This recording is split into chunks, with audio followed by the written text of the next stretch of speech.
The further extension of the same question, that is the question number 6.2.8 C part from the same book. That is, again we are going to study the same distribution for asymptotically. We are going to see that what happened if we find the asymptotic results. So what is the asymptotic distribution of under root n into theta hat minus theta? So on the same line as we did in the previous example, again we use the theorem. As I said that 6.2.2 from Hogg, McCain and Craig's book,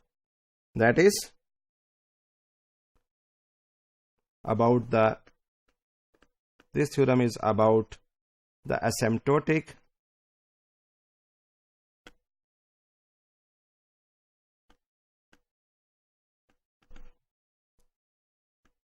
of the MLE, that if x1 up to xn are the IID with PDF,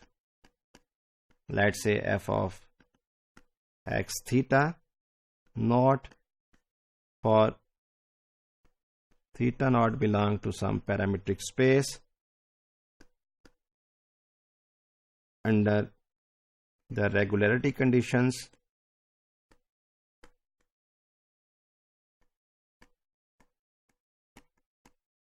which we have already studied in the MLE portion of MLE, are supposed to be hold, and there is also condition on the Fisher information with Fisher information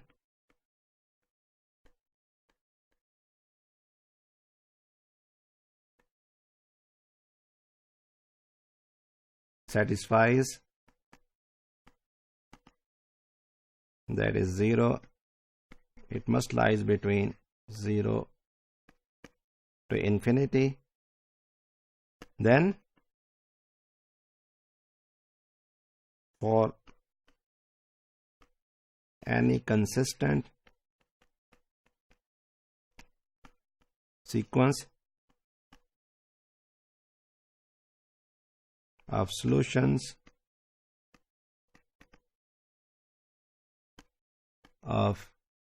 MLE equations satisfies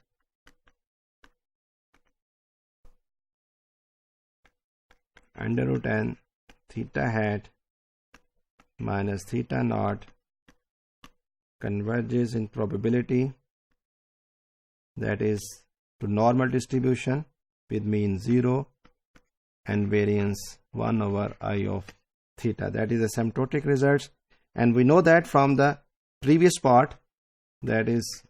I of theta for this one, that is 1 over 2 theta square. So when we use it in the above theorem, we can say that the distribution of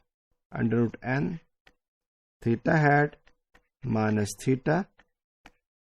converges in probability, that is also converges in probability to the normal with mean 0 and variance is this one, so it becomes 2 theta square. So we can also find the distribution of this one under root theta hat under root n theta hat minus theta for that specific example, that converges to normal distribution with mean 0 and variance 2 theta square.